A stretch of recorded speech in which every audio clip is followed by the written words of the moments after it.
turi ku ijambo rivuga ngo kwibutsa Imana.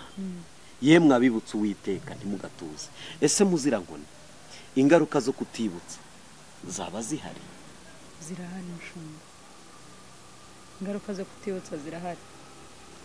Yewe rwose ndibaza niba dufite umugisha wo kuba dufite Imana ikaba idukonseya kuyibutsa, haba hari ingaruka zo kutayibutsa? Ingaruka zirahari.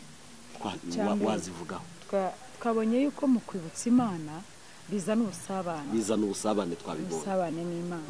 Kandi ikindi nawe ubwawe iyo wibutse muri kwa kwibutsa Imana ukibuka ko Imana hari icyo yavuganye nawe, urihangana nubwo bitaratungana. Ni ukuvuga rero ngo wa muntu utagira igihe cyo kwibutsa Imana, utagira igihe cyo kujya imbere y'Imana, icya mbere ubusabane, atakaza ubusabane n'Imana. Icya kabiri ntabwo yihanganira irimo kuza, kandi umuntu utibutsa Imana ntabwo yibuka iby'Imana yavuze, kandi utibuka iby'Imana yavuze uba mu buzima bwo kwitotoma. Burya ntunibuka ibyo yakoze, nta nubwo wibuka ibyo yakoze. Ako kantu uvuze uba mu buzima bwo kwitotomba. Reka se nutanga urugero, abantu benshi dukunda kuba mu buzima bw'iby'Imana yavuze, ariko tukibagirwa ibyo yakoze.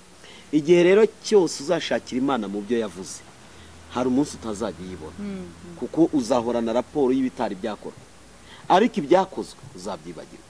Inshuro nyinshi rero iyo umwanzi agufatiye ku bitari byakorwa aguca intege, ariko hagakwiriye gutekereza ngo ese bino ndimo ninde wabikoze, aha ngeze ninde wabikoze, iyi ntambwe nateye ninde wayinteje, ese cyagiye ndi mu kaga kangana gutya ninde wakankijije. Iyi Mana nkwiriye kongera kuyisanga ikankiza na k'uyu munsi, kuko iyo wibutse ko ari byo wakorewe umenya ko nibyo uwo munsi byakorwa. Niko nge mbyumva. Donc kwibuka imbaraga ziduhesha kwambuka none nizitubwira ngo banza wibuka hashize hawe. Numara kubona ko ari Imana yakoze n'uyu munsi biragutera kwambuka. Rero niba harimo ikintu gikomeye uvuze, niba abantu badashobora gusabana n'Imana ngo bajye kwibutsa, bazibagirwa n'imirimo yayo. Kandi wibuke mu magambo abiri yajyaga ibwira Abisirayeli, yabwiye ngo nimumara kugera mu gihugu cy'isezerano mukarya mugahaga, mukaba mu byo mutubatse, mukaba ahantu heza, ntimuzibagirwe imirimo n'ibitangaza nabakoreye. Amategeko n'amateka, ibintu bibiri. Muzitondera amategeko n'amateka. Amateka ni biriya bintu by'urugendo bagendagamo, uko bambutse inyanja, uko baciye mu butayu, uko bariye mana, uko banyweye amazi avuye mu butayu, uko yamanitse inkoni Mose baribwaga n'inzoka zinshira zibari mu butayu, bayireba ugakira. Ibyo ubizingatira ubyibuke, noneho nugera mu kibazo wibuke bya bintu bituma uhita ugira avantage. Yakoze biriya n'ibirabikora, biguhita bikubwira rero ngo Mana wabanye nanjye cyagiye, n'uyu munsi kandi wabana nanjye. Nongere nibutse ko Mana hari ijambo wambwiye, ntabwo ari aha bizarangirira. Donc bituma ugira bya bihe. Hari abantu benshi bibagiye iby'Imana yabakoreye. Ikindi mushumba, iyi Imana iguha isezerano, ukuvuga ngo Imana ivugira mu isi y'ibigeragezo, ivugira mu isi ya resistance, y'ibintu bibroka bigenda bishyiraho bariyeri birgeraho. Ni ukuvuga ngo isa naho ari nk'inkuta zigenda zihagarara imbere yawe. Ni ukuvuga ngo iyi Imana ivuze ikintu, Satani nawe aba yiteguye kuzana igikuta ngo gihagarare imbere y'icyo kintu. Mu by'ukuri n'inkuta Satani azana, njye mvuga ngo ntabwo azi ko harimo inyungu, kuko uko turwana gukuraho inkuta niko tugwiza imbaraga zo kumenya Imana. Imana ishimwe cyane. Uko turwana no gukuraho inkuta niko turusha. Umusirikare intambara yahuye nazo, izo yarwanya akanesha, nizo zimuhesha amaranga, kandi zimwongera n'ubumenyi. Iyo haje intambara aravuga ngo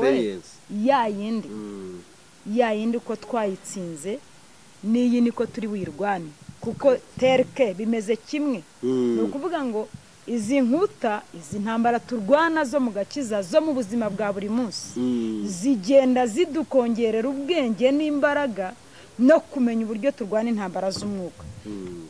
Narindimo kuvuga ngo iyi Imana ivuze haba hari na blockage. Ya blockage izanwa n'iki?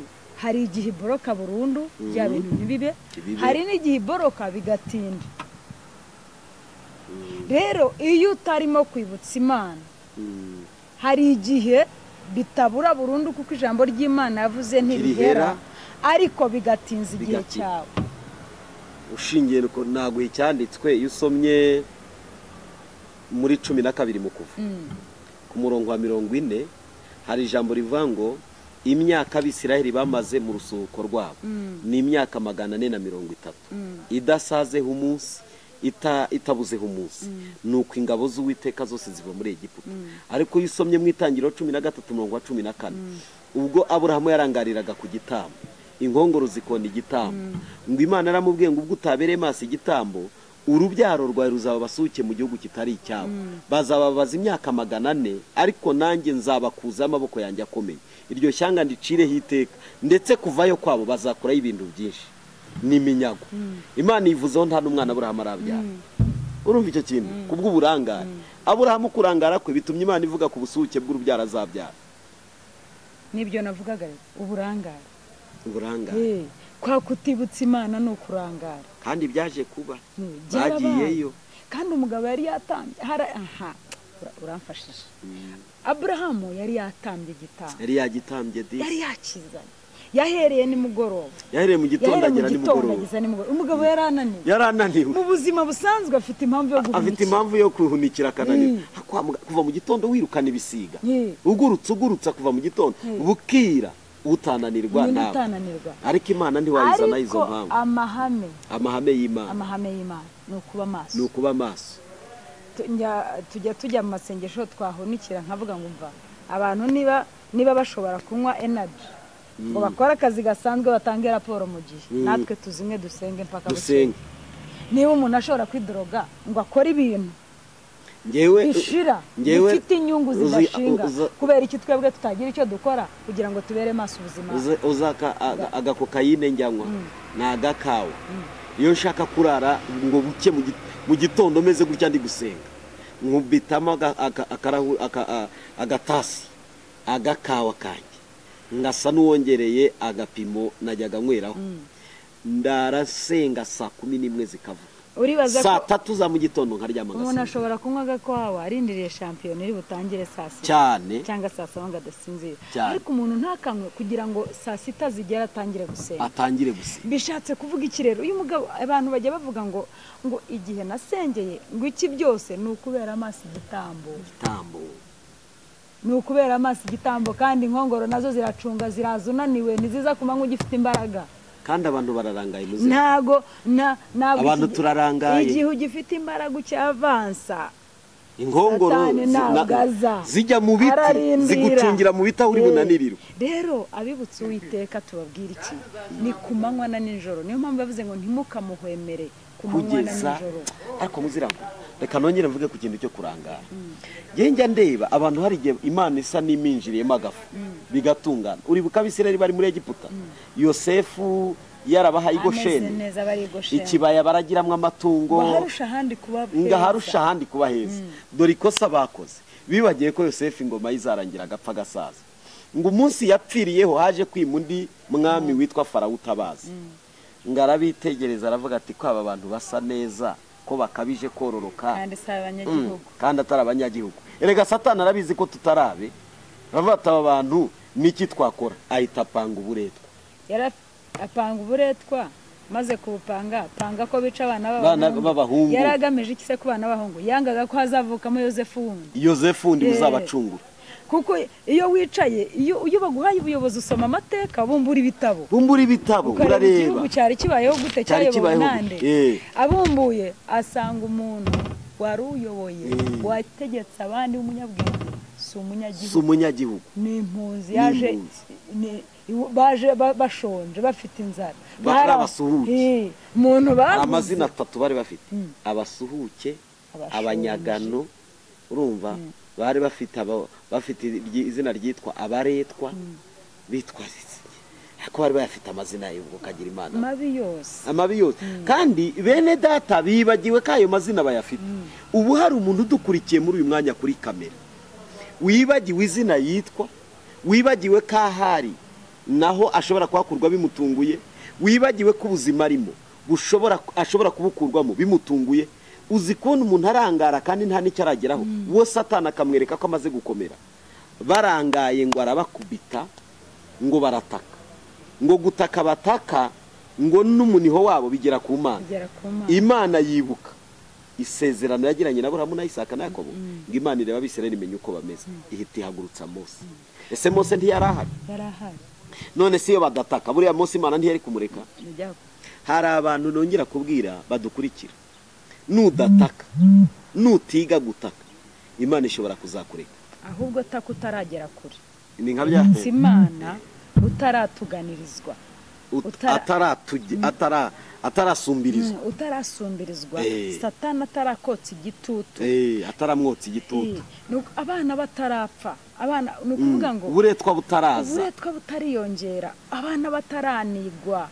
Abana ni iki? Ni impano zikomeye, ni impano z'Imana zikomeye. Satani rero areba imbere akagenda yica impano, kerega nizo zakakurengeye, akagira gutya akavuga ngo umuhanuzi akava mu rusengero akajya gutangira itorero rye, ntakuze ntibamwimitse, ntibamwigishe, ntibagize gute.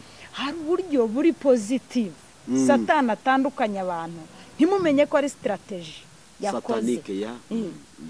Nitumenye yuko ari amayeri yandi yo Paulo yabwiye Abefeso, nitumenye ko ari uburiganya bw'abadayimoni. Itorero ry'Imana turimo turavuga ngo ni mugire ibihe byo kuba maso, mwibutse iby'Imana yavuze. Gideon ngo ari munsi asekura, ngo marayika mubonekeye, ngo aramwa ngo ese ni wowe Uwiteka numvise. Yari ngo buriya kuki ibi bitubaho, bacamanza barakubititse cyane igihe cy'abacamanza bavutse baje mu gihe abantu bose nta muntu wabaye muri Egiputa wari ukiriho ngo amuha amateka.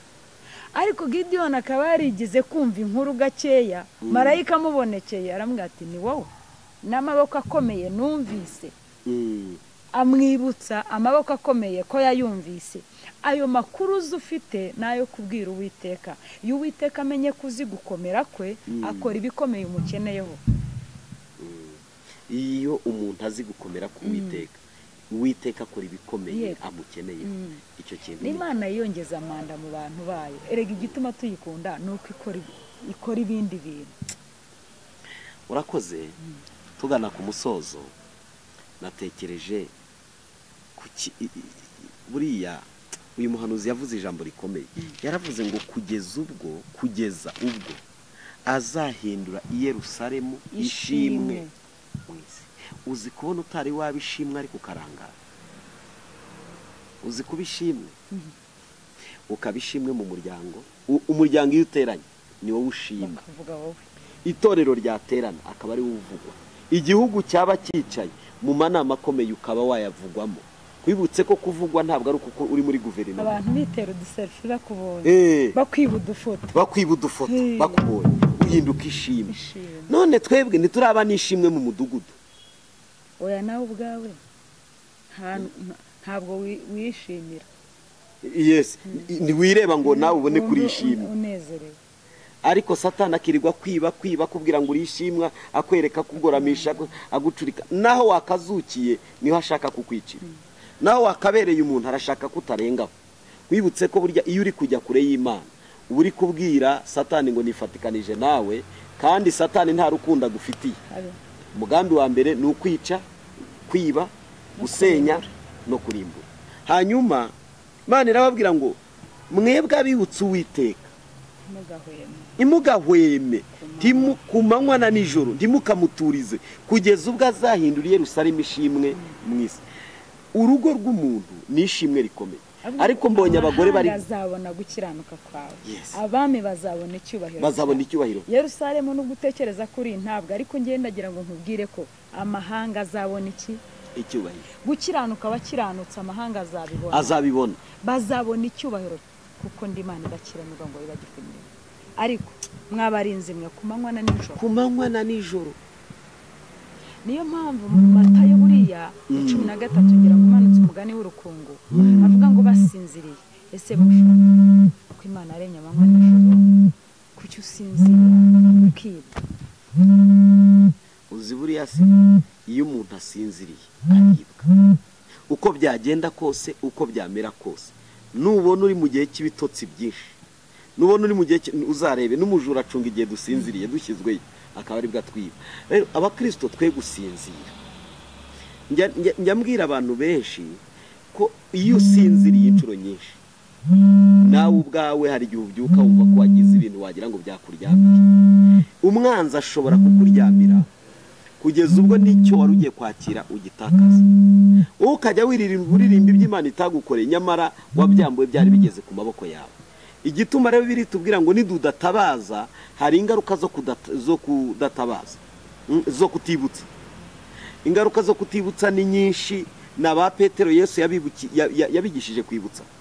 Urabyibuka ngo umunsi bari bambutse bageze hakurya, ngo abareba ngo umuyaga uba mwinshi, ngo baye mwinshi, ngo agenda yambuka mu nyanja, arabwira ngo nimuhumure, arabahumuriza, bagira ngo ni umudayimoni. Inshuro ya kabiri noneho hajyana na bararyama arasinzira. Satani aravuga ati reka mbafatire mu mazi, ubwo asinziriye.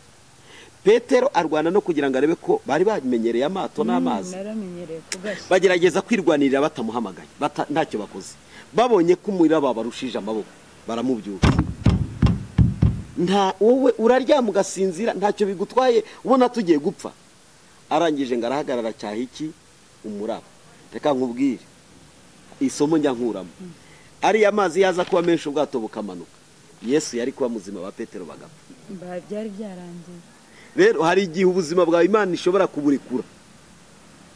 Njya nkunda kubwira abantu ngo ntabwo umuntu apfa uko umunsi we wageze, hari n'abapfa umunsi utageze, bitewe n'iki cyo nshaka gusobanura.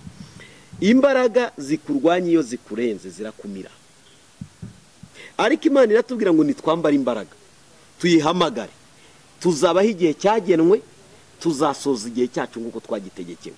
Ariko niturangara, imbaraga zikurwanya iyo zikurenze zirakumira. Reka ngo urugero rwa bugufi, ujye ureba ubuzima bw'inyamaswa mu ishyamba. Inyamaswa yose irushije iyindi irayirya. Intare impamvu yitwa umwami w'ishyamba nuko inyamaswa yose yigiraho ububasha ikayihekenya, ihita yitwa umwami w'ishyamba. Si ikindi, si uko ari nziza, ahubwo imbaraga ifite zihesha kwitwa umwami w'ishyamba. Ni ukuvuga rero inyamaswa uko ubona irushije indi ikayirya, niko natwe inyamaswa yitwa Satani niturusha amaboko izaduhekura abana, izadutwarira ingo, izadutwarira imishinga, ibintu byose twatangiye izabisenya ibisiribange. Ariko Imana iratubwira ngo nimuntabaze ndabatabara. Urabyumva ko Imana ari nziza? Ntabaza nkwereke ibihishwe n'ibindi utazi. Donc Imana yaduhaye byose kugira ngo tubashe kuyegera, ariko abantu turarangaye, tugiye kure y'Imana, tubaye mu bidafite umumaro. Nituragomeza mu ubwo burangare, tuzasoza na bya bindi Imana yavuze bitabaye atariyo, kubera twebwe. Kuko hari igihe Imana yemera ko ibintu biba ikabyakira, bakadukanyaga abadayimoni, bakadukanyaga. Ubu abadayimoni bakanyaza abantu benshi, barabakanyaze. Kubona umugabo agenda karuvati, wajya kureba ukabona ibyo akora bitandukanye na karuvati yambaye, wavuga ko ari Imana ibiri kubimukoresha. Rero usanga inshuro nyinshi abantu naho bakwamiye. Niki wakongeraho mu kanya tukisengera? Pastor, ikindi hari ikintu uvuze, abantu batazajya badufata nabi ngo se ngo abantu ntibemerewe kuryama. Kuryama urabyemeye, baryame nijoro. Ariko hari ikintu abantu bita mu Kinyarwanda kuryamira amajanja nk'urinze abajura. Twebwe abanyamwuka ntabwo dusinzira ibitotsi byo kugwa. Kuryamira amajanja, iryo jambo ndiheruka. Yo Mana, uzi kuryamire amajanja icyo bisobanura? Kuryama kandi utaryamye, gusinzira kandi utanasinziriye. Ni ukuvuga rero abakristo twebwe bafite amasezerano, twebwe barimo gutamba ibitambo by'Uwiteka, inkongoro zisimbuka hirya no hino zishaka kubiri. Ni ukuvuga ngo turaryama ariko tutaryamye, tumeze nk'abanasi barayizamu. Aregama gatoya ku buryo umubyeyi aniha agahita akanguka, acyumva umuntu w'umubyeyi aba ari maso. Kandi burya ntibaryamira igihe kimwe, amasaha yo kuruhuka ageze, umwe aravuga ati weba amaso nanjye reka nduhukeho gato, ndumva mugongo unaniwe, mwamahimbazwe.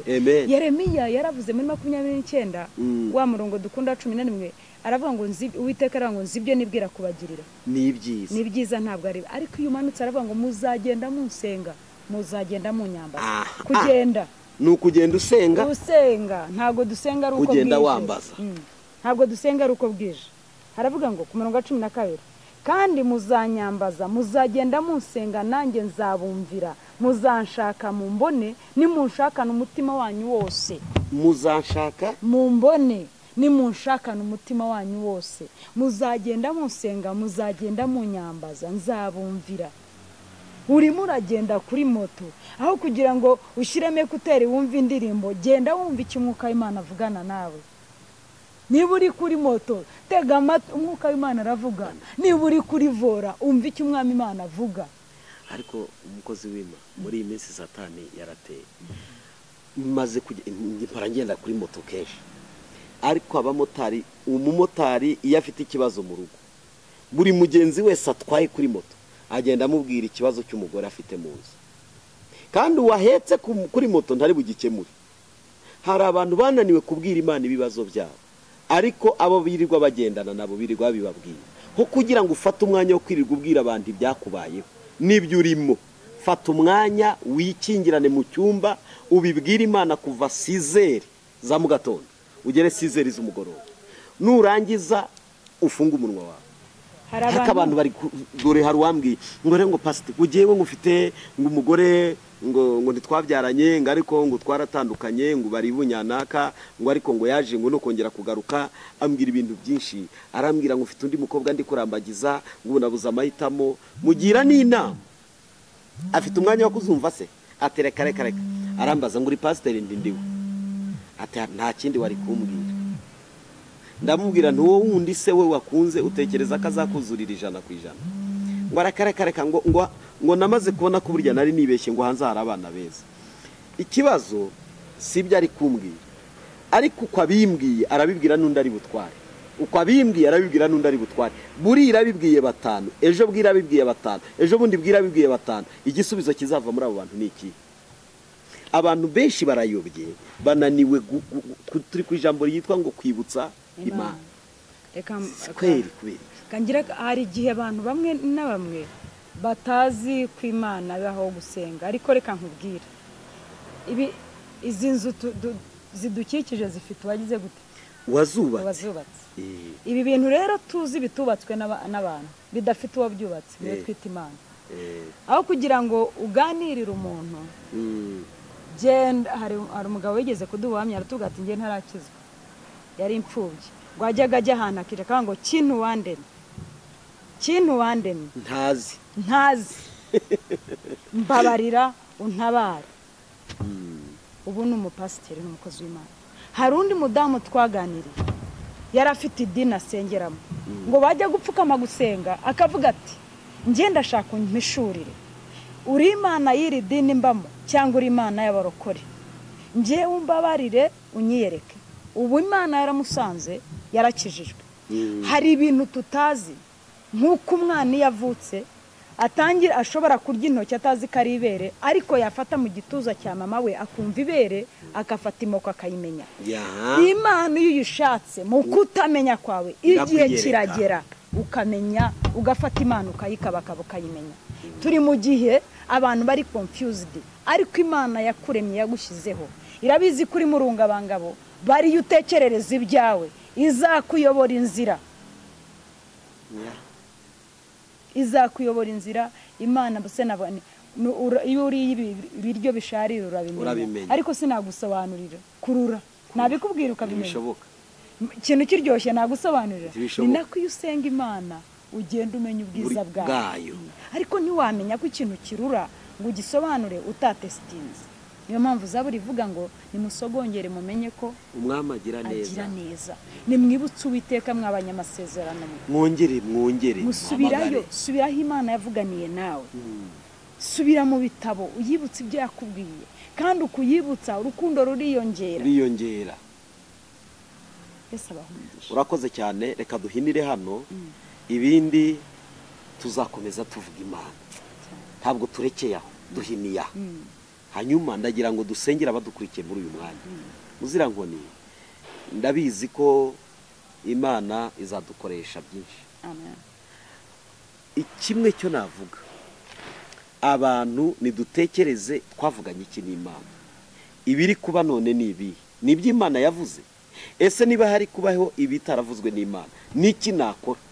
Kimwe cyo natangaho inama, iyo hari kubaho ibintu Imana itakubwiye, usubirayo ukabwira Imana ngo Mana, ko hari kuba ibitandukanye n'ibyo wambwiye, ko ibyo ndeba bihabanye n'ibyo wambwiye, niki nakora? Imana ntashobora kuva imbere yatamuha igisubizo. Rero nitwongere twibutse Imana, dore ibiri kuba si ibyo twabwiwe, dore ibiri. Iyi covid ntabwo twayibwiwe, nubwo abantu bamwe batangira kuvuga ngo twarayibwiwe, ariko ntabwo twabwiye ko hazaza covid izamara hafi imyaka 2 abantu bari muri guma mu rugo twambaye agapfukamunwa. Niki cyadukiza covid? Uru rukingo yego ntabwo twarwanga, ariko dukeneye no kwegera Imana kugira ngo tuyinginge ibi byago bikurwe mu bihugu byacu, bikurwe muri Afurika, bikurwe i Burayi, twongere dukomeze ubuzima no kwinginga Imana, tukongera tukayibutsa Mana dore dukererewe, insengero zikinze, dukererewe, abantu bari gusubira inyuma ntibari gukomeza gusenga. Uko tugomeza twibutsa Imana, Imana izunamura inkota iki cyorezo kigende. Bantu mudukurikiye rero, navuga ngo ibyo ubona uri kubamo bitandukanye n'iby'Imana yakubwiye, wemerera Imana, wongere usubire wibaze, kandi uyibaze uciye bugufi, udateje intambara. Imana ibaho umugisha. Navuga ngo dufashe gusenga. Imana ibaho umugisha. Reka dusenge Imana. Data mu izina rya Yesu Kristo, turagushimye kandi turaguhimbaje. Tugushimiye kubw'ijambo ryawe Mwami. Tugushimiye kuvuganye natwe uyu munsi nyakurama. Ndasenze kugira ngo mu izina rya Yesu Kristo abantu bari bamaze gucika intege w'Imana ikiranuka we, ni wowe uvomerera imitima icitse intege, ni wowe usubizamo imbaraga abacitse intege, ab'ibyiringiro byari biheze. Ndasenze kugira ngo Mwuka Wera ubagenderere mu izina rya Yesu Kristo umwana w'Imana nzima. Ndagusabye ngo ikigomba gufasha umuntu no kumuzamura ahure nacyo Mwami w'abami. Ndasabye ngo ugire icyo ukora mu ngo z'abera, ugire icyo ukora mu matorero, ugire icyo ukora mu rubyiruko. Ndagusabye kugira ngo wururuke ku mpano zitandukanye abantu bari bamaze gucika intege. Mana y'ibifite imibiri, ugira inzira nyinshi, ndagusabye ngo ucishe kuri uyu murongo, ugire umuntu usubiza imbere yawe, ugire umuntu usubizemo imbaraga zo gusubira ku musozi.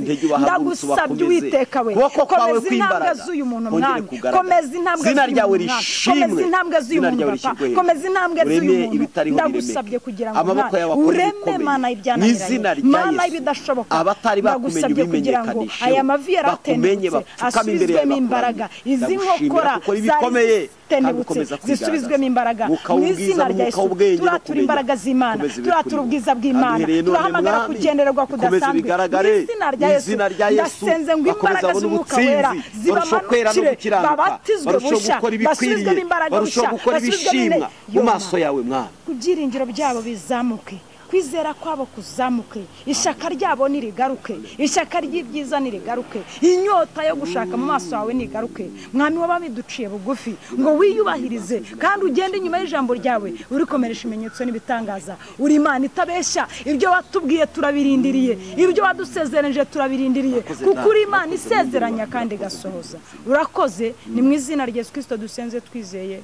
Amen. Amen. Amen.